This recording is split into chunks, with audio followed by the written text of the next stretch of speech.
Assalamualaikum warahmatullahi wabarakatuh. Salam sejahtera. Selamat berjumpa kembali bersama saya, Pak Nur Iswanto Kurniawan, dalam pelajaran Bahasa Indonesia. Ya, pada kesempatan di hari ini yang sangat luar biasa, kita akan belajar tentang teks prosedur. Yang sebelumnya di minggu-minggu kemarin setelah PTS kita akan membahas teks prosedur. Nah, apa sih yang kalian ketahui tentang teks prosedur itu? Ya, teks prosedur merupakan teks yang digunakan untuk memberikan petunjuk agar seseorang dapat melakukan sesuatu atau pekerjaan secara tepat, dan bisa dikatakan teks yang digunakan untuk menunjukkan bagaimana cara menggunakan atau bagaimana cara membuat. Itulah teks prosedur. Berdasarkan dari ciri-cirinya, teks prosedur itu dibagi menjadi tiga. Yang pertama, panduan langkah-langkah yang harus dilakukan. Yang kedua, aturan atau batasan dalam hal bahan atau kegiatan dalam melakukan kegiatan. Dan yang ketiga, isi kegiatan yang dilakukan secara urut, atau kalau tidak urut disebut tips.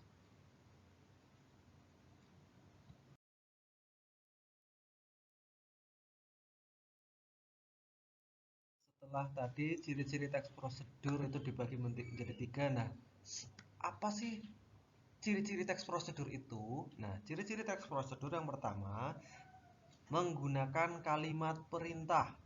Yang kedua, menggunakan kata kerja aktif. Yang ketiga, menggunakan konjungsi untuk menentukan kegiatan atau untuk menurutkan kegiatan.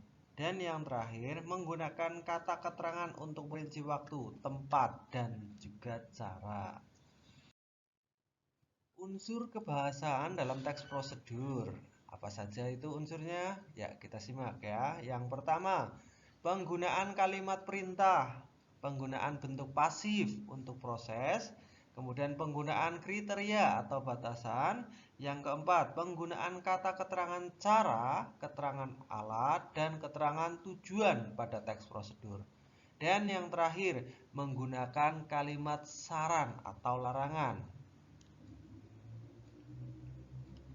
Kalau yang di depan kita tadi membahas jenis teks prosedur berdasarkan ciri-cirinya. Sekarang, nah di bagian ini adalah jenis teks prosedur secara umumnya. Yang pertama, teks prosedur untuk memandu cara menggunakan atau memainkan suatu alat, atau cara memainkan suatu alat musik, cara menggunakan alat berat, cara menggunakan komputer, dan lain sebagainya.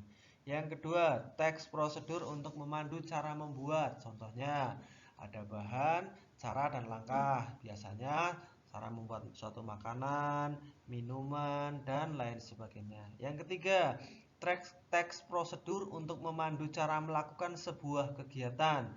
Contohnya, cara menari, cara melakukan senam, cara menghidupkan komputer, cara menghidupkan proyektor, dan lain sebagainya. Setelah tadi kita mengetahui tentang pengertian dari teks prosedur, tujuannya itu sendiri apa teks prosedur? Ya, teks prosedur bertujuan menjelaskan atau menerangkan cara untuk membuat atau melakukan sesuatu. Ya, hampir sama dengan pengertiannya tadi ya.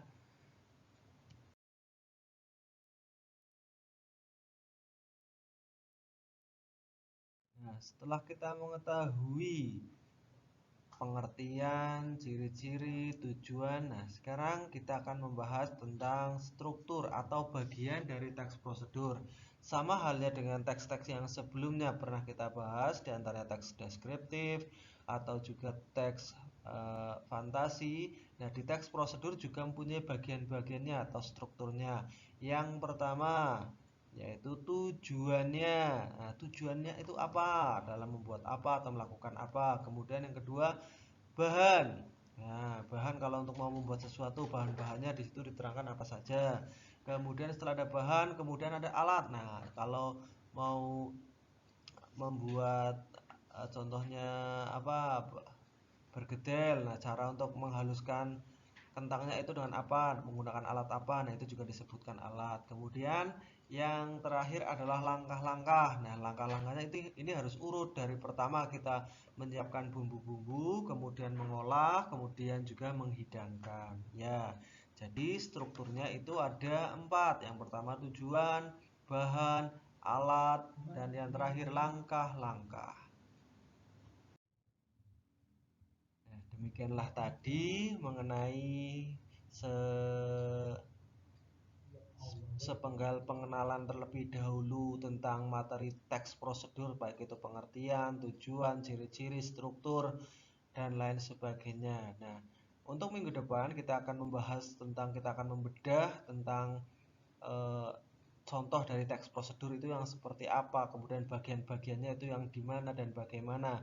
Nah, untuk sekarang kita cukupkan terlebih dahulu untuk materi pengenalan tentang teks prosedurnya.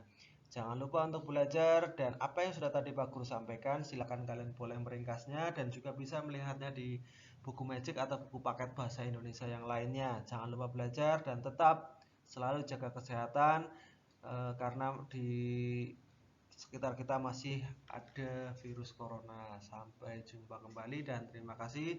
Assalamualaikum warahmatullahi wabarakatuh.